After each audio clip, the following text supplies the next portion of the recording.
오늘은 수요 예배 가운데 하나님께서 주시는 말씀은 출애굽기 19장 1절에서 6절까지의 말씀입니다.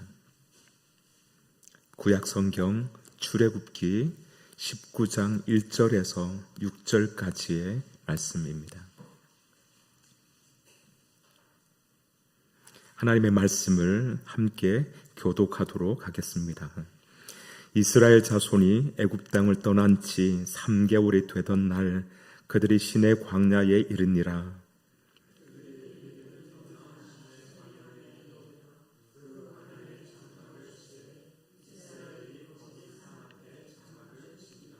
모세가 하나님 앞에 올라가니 여호와께서 산에서 그를 불러 말씀하시되 너는 이같이 야곱의 집에 말하고 이스라엘 자손들에게 말하라.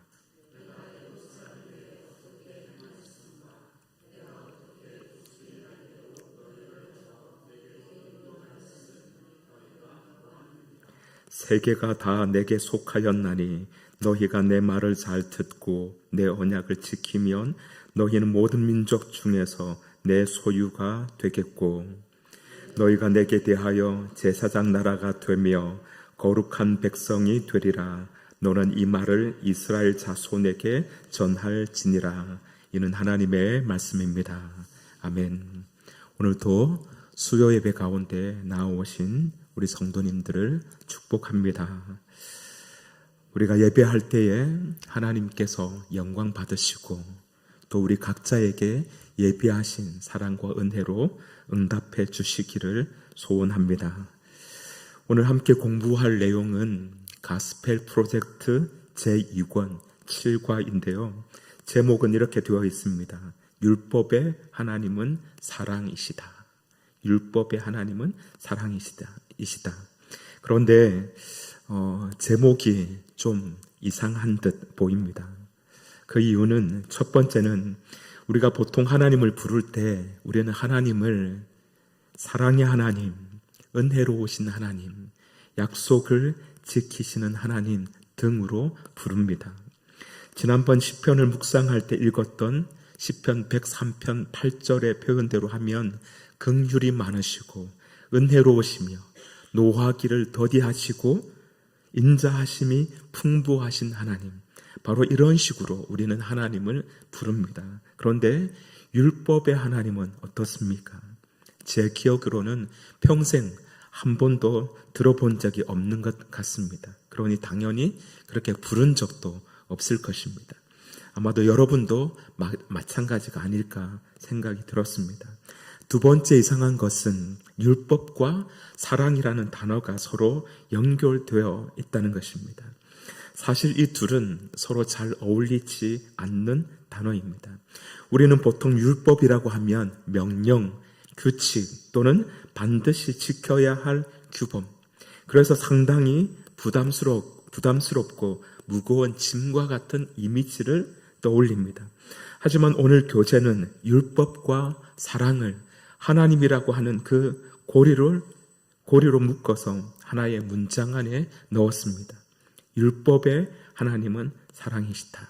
자, 그러면 이 말의 의미는 어떤 의미일까요? 먼저 오늘 7과의 신학적 주제를 보도록 하겠습니다. 제가 먼저 읽고 여러분들이 이어서 한번 연속해서 읽도록 하겠습니다. 하나님의 율법은 주님의 선하신 성품과 자기 백성의 삶에서 으뜸이 되고자 하시는 주님의 열망을 나타냅니다.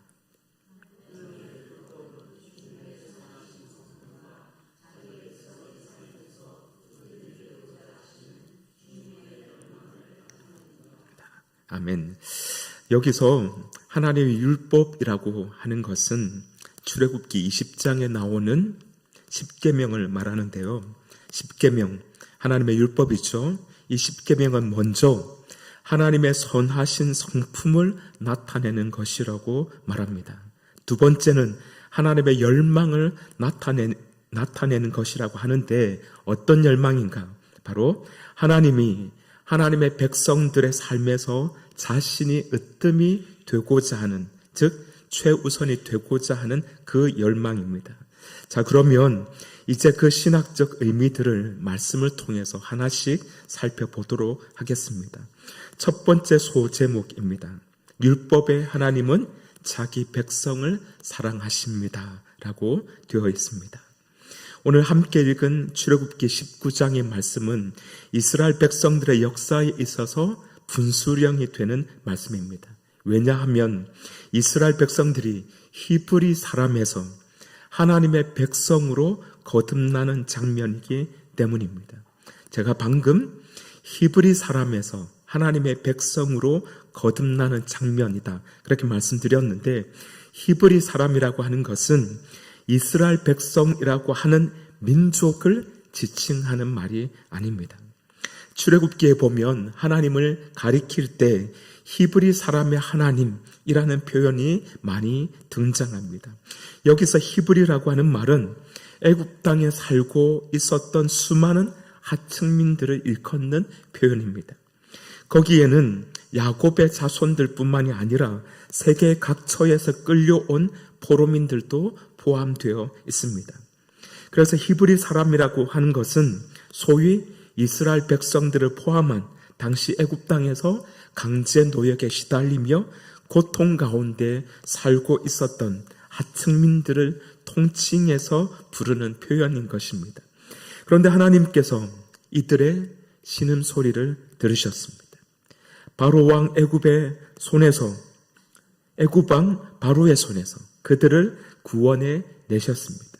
그렇게 해서 이들은 홍해를 건넜고 수르 광야를 지나서 신광야, 르비딤, 그리고 3개월째가 되던 날 오늘 본문에 나오는 신의 광야에 도착하게 되었습니다.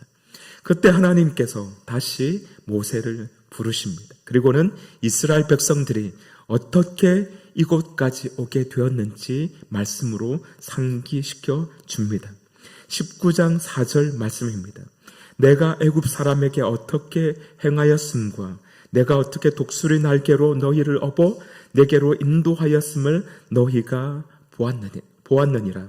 여기 보면 내가 독수리 날개로 너희를 업어 인도하였다라고 말씀하고 있는데, 이 말은 이스라엘 백성들의 출애굽이 하나님의 보호와 능력으로 이루어졌다는 것을 그림 언어로 우리에게 보여주고 있는 것입니다.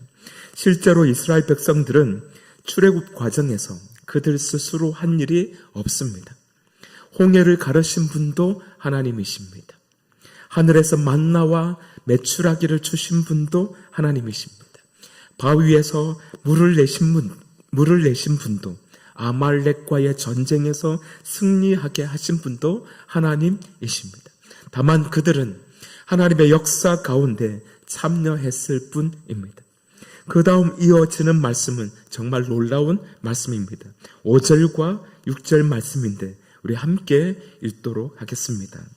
세계가 다 내게 속하였나니 너희가 내 말을 잘 듣고 내 언약을 지키면 너희는 모든 민족 중에서 내 소유가 되겠고 너희가 내게 대하여 제사장 나라가 되며 거룩한 백성이 되리라. 너는 이 말을 이스라엘 자손들에게 전할지니라. 이 말씀은 이스라엘 백성들의 새로운 정체성을 선언하는 말씀입니다. 이제 애굽에서 바로의 압제 아래 신음하던 히브리 사람들이 아니라 하나님의 백성들이 되게 하겠다는 말씀인 것입니다. 5절 마지막 절에 보면 내 소유가 되겠고 라고 하는 구절이 나오죠. 여기서 소유라고 하는 말은 히브리어 단어 세굴라라는 말을 번역한 것인데요. 개인 재산을 의미하기도 하고 소중하게 간직하고 있는 사유재산을 의미하는 말이기도 합니다. 전도서에서는 외부로부터 어떠한 상해도 받지 않도록 보존된 보물을 의미하는 말로도 사용되었습니다. 그래서 세번역 성경은 이렇게 번역합니다. 너희는 모든 민족 가운데서 나의 보물이 될 것이다. 유진 피터슨 목사님은 너희는 모든 민족 가운데서 나의 특별한 보배가 될 것이다 라고 번역을 했습니다. 이스라엘 백성들이 그만큼 귀하고 소중한 존재라는 것을 말하는 구절입니다. 그리고 오늘 본문은 한 걸음 더 나아갑니다. 너희가 내게 대하여 제사장 나라가 되며 거룩한 백성이 되리라.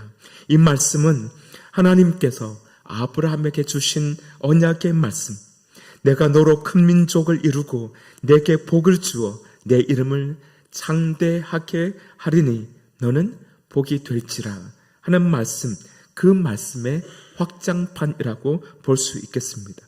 이것은 완전히 새로운 삶을 주시겠다고 하는 하나님의 선언인 것입니다.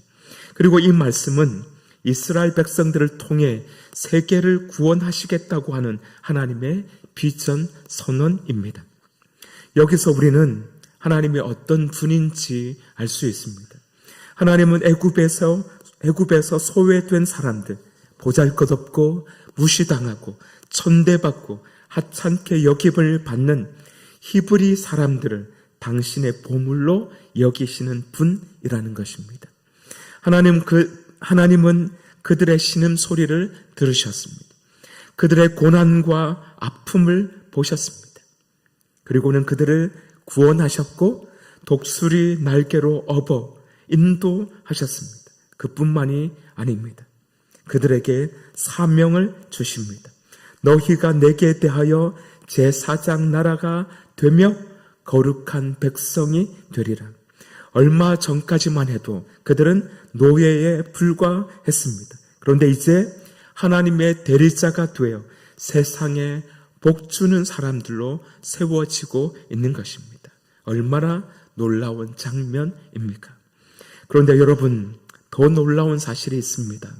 오늘 19장 5절에서 6절의 말씀을 5절에서 6절의 말씀이 명령이 아니라 동의를 구하고 있다는 것입니다. 다시 말씀드리면 하나님은 이스라엘 백성들에게 너희는 이제 이렇게 살아라 라고 말하지 않고 나는 너희가 이렇게 살았으면 좋겠는데 너희들이 그러하겠다고 동의하면 나는 너희의 하나님이 되고 너희는 내 백성이 될 것이다 라고 말하는 것입니다. 무슨 말입니까? 하나님은 이스라엘 백성들을 종으로 취급하지 않겠다는 말씀인 것입니다. 애굽에서는 어떠했습니까? 바로가 시키면 시키는 대로 해야만 했습니다. 일을 하라고 하면 일을 하고 짚을 주지 않고도 벽돌을 만들라고 하면 그대로 해야만 했습니다. 왜 그렇습니까? 그들은 종이었고 노예였기 때문입니다. 그런데 하나님은 그들을 노예로 대우하지 않았습니다. 종처럼 여기지 않았습니다. 나는 너희가 이렇게 살았으면 좋겠는데 마음으로 너희가 받아주면 좋겠다라고 그렇게 동의를 구하는 것입니다. 그러자 이스라엘 백성들이 어떻게 했습니까? 19장 8절 말씀입니다. 백성이 일제히 응답하여 이르되 여호와께서 명령하신 대로 우리가 다 행하리이다. 하나님의 요청에 응답한 것입니다. 그러자 하나님께서 그들에게 들려주신 것이 바로 십계명, 즉 하나님의 율법인 것입니다. 사실 이것도 놀라운 것이라 할 수 있겠습니다. 왜냐하면 당시 애굽에서는 신의 뜻을 아무나 들을 수도 없고 받을 수도 없었습니다. 누구만 받습니까? 제사장이나 신의 대리인인 왕에게만 주어졌습니다. 그래서 신전에는 아무나 들어갈 수 없는 것이죠. 여러분도 알다시피 애굽에는 지금도, 이집트에는 지금도 수많은 신전이 그렇게 남아 있습니다. 그런데 그 신전에는 아무도 들어갈 수 없었습니다. 왕이나 제사장만 들어갈 수 있었고 그들만 신의 계시를 받을 수 있었습니다. 그런데 하나님은 어떻게 하고 계십니까? 자신의 뜻을 이스라엘 모든 백성들에게 들려주었습니다. 모세를 통해서 아주 소상하게 그들에게 삶의 길을 보여주셨습니다. 이렇듯 이스라엘 백성들에게 율법을 주시는 하나님은 인격적인 하나님이십니다. 자신의 마음대로 그들을 강제하거나 명령하지 않으시고 자신이 그들을 얼마나 사랑하는지를 보여주시며 자신의 비전에 참여하도록 초대하고 있는 하나님이십니다. 이것이 바로 율법은 하나님이 사랑이시다 하는 것을 보여준다는 그런 의미로 우리가 받으면 되겠습니다. 두 번째 소제목입니다. 율법의 하나님은 우리 삶에서 으뜸이 되셔야 합니다 라고 말합니다. 율법의 하나님은 우리의 삶에서 으뜸이 되셔야 합니다. 무슨 말일까요?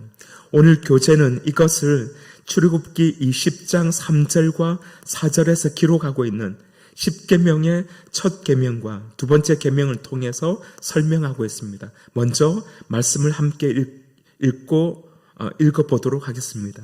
10계명 3절과 4절 말씀입니다. 너는 나 외에는 다른 신들을 내게 두지 말라. 너를 위하여 새긴 우상을 만들지 말고 또 위로 하늘에 있는 것이나 땅 아래로 땅에 있는 것이나 땅 아래 물속에 있는 것에 어떤 형상도 만들지 말며. 하나님은 가장 먼저 너는 나 외에는 다른 신들을 내게 두지 말라라고 말씀하고 계십니다. 언뜻 보면 하나님은 욕심쟁이인 것 같습니다. 인간의 사랑을 혼자서 독차지하려는 것처럼 보이기 때문입니다. 요즘 사람들의 입장에서 보면 하나님은 상당히 배타적인 분으로 보입니다. 자기 외에는 다른 것을 허용하지 않는 너무도 옹졸하고 이기적인 분인 것처럼 느껴지기도 합니다. 하지만 나 외에는 다른 신들을 내게 두지 말라 하는 말씀은 그런 의미의 말씀이 아닙니다. 오히려 이것은 우리를 위한 말씀입니다. 한번 생각해 보겠습니다. 하나님은 아담과 하와를 지으시고 그들을 에덴 동산에 두셨습니다. 그런데 하나님의 명령을 어기고 선악을 알게 하는 나무의 열매를 먹게 되죠. 그 결과가 어떻게 되었습니까? 눈이 밝아지게 되었습니다. 그리고는 자신들이 벗었음을 알고 부끄러워하게 됩니다. 뿐만이 아닙니다. 동산에 거니시는 하나님의 소리를 듣고 동산 나무 사이에 숨었다고 그렇게 성경은 말씀합니다. 이렇게 표현합니다. 아담과 그의 아내가 여호와 하나님의 낯을 피하여 동산 나무 사이에 숨은지라. 하나님의 낯을 피했다고 말씀합니다. 이것은 하나님과의 소외가 발생했음을 말하는 것입니다. 하나님과 인간의 관계에 단절이 일어났다는 것이죠. 인간의 불행은 바로 여기에서 출발하는 것입니다. 자, 그러면 반대로 인간의 행복은 어디에서 오는 것입니까? 하나님과의 관계가 다시 회복될 때인 것이죠. 그렇게 하려면 어떻게 해야 합니까? 하나님의 낯을 다시 바라보는 것입니다. 나무 뒤에서 나와서 하나님 앞에 서는 것입니다. 하나님과의 관계 속으로 깊이 들어가는 것입니다. 제1계명 너는 나 외에는 다른 신들을 내게 두지 말라 하는 말씀은 바로 이러한 관점에서 이해할 수 있는 말씀입니다. 그러니 누구를 위한 말씀입니까? 우리를 위한 말씀입니다. 우리를 회복하기 위한 하나님과 우리와의 관계 속에서 행복한 삶을 살도록 하기 위한 그런 말씀인 것입니다. 그러니까 너는 나 외에는 다른 신들을 내게 두지 말라. 그 말은 하나님과의 관계 안으로 들어오라는 말씀인 것이죠. 그 관계를 통해서 하나님은 우리가 회복되기를 원하시는 것입니다. 그것을 통해서 우리가 행복하게 살기를 원하시는 말씀인 것이죠. 또 다른 관점을 하나 더 말씀드리면 당시의 신이라고 하면 대표적인 것이 애굽과 관련한 신들입니다. 출애굽 당시에 하나님께서 애굽에 내리신 10가지 재앙 여러분 기억하실 것입니다. 이 재앙도 애굽 사람들이 섬기는 신들을 물리친 사건임을 우리는 기억하고 있을 것입니다. 그런데 그 신들은 모두 어떤 신들입니까? 애굽에서 노예였던 또는 애굽 사회의 가장 밑바닥에서 억압당하고 강제 노역에 시달리고 살았던 히브리인들을 위한 신들입니까? 아니겠죠. 당시의 신들은 모두 애굽의 권력을 옹호하고 바로 왕의 힘과 능력을 지켜주고 보호하는, 그리고 그들이 하는 일을 정당화해주는 그런 신들이었습니다. 오늘 하나님께서 너는 나 외에는 다른 신들을 내게 두지 말라라고 말씀하실 때 그 신들은 바로 세상의 모든 신들, 그리고 사람들이 우상으로 섬기는 모든 신들을 말하는 것이기도 하지만 당시의 출애굽 사건의 맥락에서 볼 때 그 신들은 바로 피라미드 꼭대기에 있는 권력자들을 비호해주는 바로 그런 신들이라고 말할 수 있겠습니다. 좀 복잡하게 말씀드렸지만 간단하게 말하면 애굽의 바로 왕을 옹호해주는 신들, 그리고 피라미드 그 구조를 고착화시켜주는 바로 그런 신들이라고 보면 되겠습니다. 그런 면에서 본다면 제1계명 너는 나 외에는 다른 신들을 내게 두지 말라 하는 계명은 애굽에서 종살이한 이스라엘 백성들에게는 너무도 귀하고 소중한 말씀인 것입니다. 이스라엘 백성들을 살리는 말씀인 것이죠. 하나님만을 섬기라고 하는 그 계명은 바로 이스라엘 백성들에게 그렇게 들릴 수 있는 것입니다. 그렇기 때문에 하나님은 이 계명도 말씀하셨습니다. 이 계명, 우리 말씀을 화면을 통해서 함께 보도록 하겠습니다.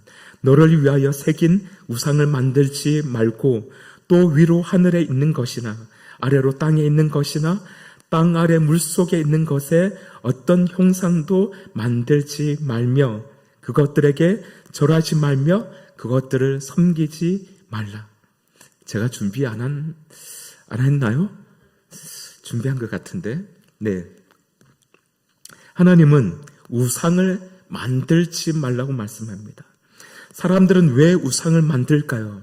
많은 이유가 있을 것입니다. 불안, 두려움, 공포 등이 그것입니다. 사람들은 불안으로부터 자신들을 지켜주고 두려움과 공포로부터 자신을 보호해줄 무언가를 찾는 그런 잘못된 습성이 있습니다. 그런데 오늘 교재는 다른 중요한 통찰을 하나 말해줍니다. 하나님 아닌 다른 무언가를 신격화하려는 그 욕망은 으뜸자리를 두고 하나님과 늘 경쟁하려고 덤비는 마음에서 나온다, 그렇게 얘기를 하고 있습니다. 으뜸자리를 두고 하나님과 늘 경쟁하려고 덤비는 마음에서 나온다. 인간은 하나님을 떠난 이후로 계속해서 하나님을 대신할 무언가를 찾기 시작했습니다. 에덴 동산에서 아담과 하와가 선악과를 먹은 이유도 무엇입니까? 단순히 열매 하나를 먹은 것이 아닙니다. 성경은 뱀이 이렇게 유혹했다고 말합니다. 너희가 그것을 먹는 날에는 너희 눈이 밝아져 하나님과 같이 되어. 하나님처럼 되려는 욕망입니다. 하나님의 자리에 올라가려는 욕망인 것이죠. 그러니까 죄의 본질은 무엇입니까? 단순히 규칙을 어기는 것이 아닙니다. 하나님 자리에 내가 올라가는 것입니다. 하나님이 중심이 되어야 하는데 내가 중심이 되고 하나님이 으뜸이 되셔야 하는데 다른 것이 으뜸이 되는 것입니다. 그래서 사람들은 끊임없이 우상을 만들고자 합니다. 성경시대의 사람들은 그것을 형상으로 만들었습니다. 하지만 오늘 우리는 특별한 형상을 만들지는 않습니다. 대신 눈에 보이지 않는 것을 하나님의 자리에 두려고 합니다. 돈, 성공, 권력, 그리고 인정받고 싶은 욕구 등입니다. 심지어 우리가 소중하게 여기는 것들도 있습니다. 자녀입니다. 가정입니다. 일입니다. 원래는 하나님께서 주신 선물인데 어느 순간 하나님보다 더 중요해진 것입니다. 그렇게 되면 그것은 더 이상 선물이 아니라 우상이 되는 것이죠. 그래서 오늘 교재가 아주 의미 있는 말을 합니다. 가장 간교한 우상은 우리가 최고라고 여기는 좋은 것들이다. 그러니까 우리가 좋아하는 것, 우리가 좋게 여기는 것, 우리가 귀하다고 여기는 바로 그것이 우상이 되게 한다는 것입니다. 그래서 교재는 그것이 가장 간교한 우상이다. 그렇게 설명하고 있습니다. 왜 간교합니까? 겉으로는 나빠 보이지 않기 때문입니다. 돈 버는 것이 왜 나쁩니까? 필요한 것이죠. 자녀를 사랑하는 것이 왜 나쁜 일이겠습니까? 귀한 일입니다. 그것보다 귀한 일이 어디 있겠습니까? 일하는 것도 마찬가지입니다. 우리가 당연히 먹고 살기 위해서는 해야 하는 소중한 일입니다. 그런데 그것들이 하나님 앞에 서는 순간 문제가 되는 것입니다. 왜냐하면 인간은 하나님 없이 행복할 수 없도록 창조되지 않았기 때문입니다. 인간의 행복은 하나님과의 관계 안에 있습니다. 하나님을 으뜸해 두십시오. 그리하면 하나님께서 주시는 자유와 행복을 우리는 얻게 될 것입니다. 세 번째 소제목입니다. 율법의 하나님은 모든 일에서 높임을 받으셔야 합니다. 라고 되어 있습니다. 율법의 하나님은 모든 일에서 높임을 받으셔야 합니다. 오늘 교재는 이것을 3계명과 4계명을 통해서 설명하고 있습니다. 출애굽기 20장 7절과 8절 말씀입니다. 우리 함께 읽도록 하겠습니다.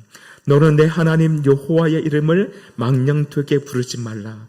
여호와는 그의 이름을 망령되게 부르는 자를 죄 없다 하지 아니하리라. 안식일을 기억하여 거룩하게 지키라.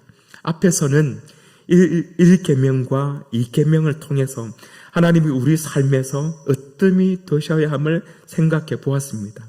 이제 3계명과 4계명은 한 걸음 더 나아갑니다. 하나님은 우리의 모든 일에서 높임을 받으셔야 한다는 것입니다. 우리의 말과 시간과 삶 전체에서 하나님이 드러나야 한다는 그런 의미입니다. 먼저 3계명을 보겠습니다. 너는 내 하나님 여호와의 이름을 망령되게 부르지 말라. 우리는 이 말씀을 들으면 보통 하나님의 이름을 함부로 부르거나 또 그 이름으로 맹세하거나 또는 하나님의 이름을 가볍게 사용하는 것을 떠올립니다. 물론 그것도 포함됩니다. 하지만 오늘 교재는 더 넓게 그 의미를 이야기합니다. 하나님의 이름을 경외한다는 것은 그 이름을 함부로 사용하지 않는 것이다. 하나님을 대변하기 위해 하나님의 이름을 사용할 때는 항상 신중해야 한다 이렇게 말합니다. 왜냐하면 우리는 하나님의 이름을 가진 사람들이기 때문입니다. 고린도후서 5장 20절은 이렇게 말씀합니다. 우리가 그리스도를 대신하여 사신이 되어 그리스도를 대신하여 사신이 되어 사신이 무엇입니까? 왕을 대신해서 보내심을 받은 사람들입니다. 그러니까 그리스도인은 세상 속에서 하나님을 대표하는 사람인 것이죠. 그래서 3계명은 단지 하나님의 이름을 함부로 부르지 말라는 말씀이 아닙니다. 하나님의 이름에 걸맞게 살라. 하나님의 사람답게 살라. 그리고 삶으로 하나님을 드러내라 하는 말씀인 것입니다. 사실 우리는 날마다 하나님의 이름을 가지고 살아가고 있습니다. 우리는 그리스도인입니다. 예수님의 이름을 가진 사람들입니다. 그러니 우리의 말과 행동, 우리의 태도와 삶이 곧 하나님의 이름을 드러내는 것이 되는 것이죠. 하나님은 제4계명을 통해 안식일을 기억하여 거룩하게 지키라 라고 말씀합니다. 이스라엘 백성들이 애굽에 있을 때는 쉬지 못했습니다. 노예였기 때문입니다. 바로는 쉼 없이 벽돌을 만들게 했습니다. 더 많이, 더 빨리, 더 열심히, 힘들게 일해야만 했습니다. 그런데 하나님은 뭐라고 말씀합니까? 멈추라고 말씀합니다. 쉬라고 말씀합니다. 이유가 무엇입니까? 첫째는 우리는 하나님이 아니기 때문입니다. 쉼은 우리의 한계를 인정하는 행위입니다. 우리가 연약한 것, 피곤한 것, 그것을 인정하는 것입니다. 사람들에게는 쉼이 필요합니다. 그런데 쉬지 않고 계속 달린다는 것은 무엇을 말합니까? 교재의 표현대로 하면 자신의 능력과 인내를 우상으로 만드는 일이 된다고 그렇게 말씀합니다. 그러니까 이 4계명 또한 지키지 않으면 하나님 대신 우상을 섬기는 것과 같은 것으로 그렇게 설명하고 있습니다. 두 번째로 안식은 하나님을 신뢰하는 행위입니다. 하루를 멈추고 쉰다는 것은 내가 아니라 하나님께서 나를 먹이고 입히신다는 것을 그렇게 믿고 고백하는 행위라는 것입니다. 내 힘으로 사는 것이 아니라는 것, 그리고 하나님께서 우리 삶에 필요한 것을 반드시 공급해 주신다는 그 사실을 인정하는 것이 바로 안식일을 지킨다는 그런 말씀이라고 말하고 있습니다. 세 번째 의미도 있습니다. 안식은 하나님께 다시 마음을 돌리는 시간이라고 말합니다. 분주한 인생은 하나님으로부터 벗어나기 쉽다. 교재는 그렇게 말을 하고 있습니다. 정말 그렇습니다. 사람은 바빠질수록 하나님을 쉽게 잊습니다. 일이 많아지고 책임이 많아지고 삶이 분주해질수록 하나님은 뒤로 밀려나기 쉽습니다. 그래서 기도하지 않고 말씀을 보지 않게 되는 것이죠. 그래서 하나님은 하루를 특별하게 구별하신 것입니다. 그 시간을 통해서 하나님께로 돌아올 수 있도록 우리가 예배하고 기도하고 말씀을 읽고 그리고 함께 모여서 교제하고 성찬을 나누고 하는 그 모든 시간을 통해서 하나님께 마음을 두도록 하는 것입니다. 그렇게 해서 우리가 온전히 하나님의 말씀 위에서 회복하도록 한 것이 바로 이 4계명이 우리에게 주시는 말씀이라는 것입니다. 결국 3계명과 4계명은 같은 곳으로 우리를 이끕니다. 그렇게 해서 하나님을 높이라고 하는 말씀입니다.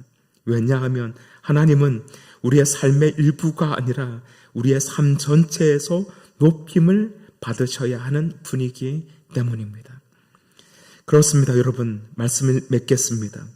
오늘 우리는 율법의 하나님은 사랑이시다라는 제목 아래 3가지 내용을 살펴보았습니다. 하나님은 자기 백성을 사랑하시는 분이십니다. 하나님은 우리의 삶의 으뜸이 되기를 원하시는 분이십니다. 그리고 하나님은 우리의 말과 삶과 시간 모든 영역에서 높임을 받으시기를 원하시는 분입니다. 사랑하는 여러분, 하나님의 그 사랑의 말씀으로 돌아오길 바랍니다. 그 말씀을 통해서 하나님께서 들려주시는 그 사랑 고백을 듣게 되기를 바랍니다. 그리고 그것을 통해서 하나님이 우리의 삶 가운데서 으뜸이 되고 하나님이 우리 삶 가운데서 높임을 받는 그런 믿음의 삶이 되기를 축복합니다. 기도하겠습니다. 사랑이 많으신 하나님 감사합니다.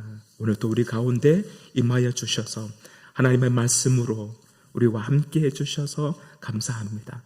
하나님, 저희는 참으로 부족하고 연약한 존재임에도 불구하고 하나님은 우리를 부르시고 하나님의 자녀 삼아주시며 보물이라 말씀해 주셨습니다.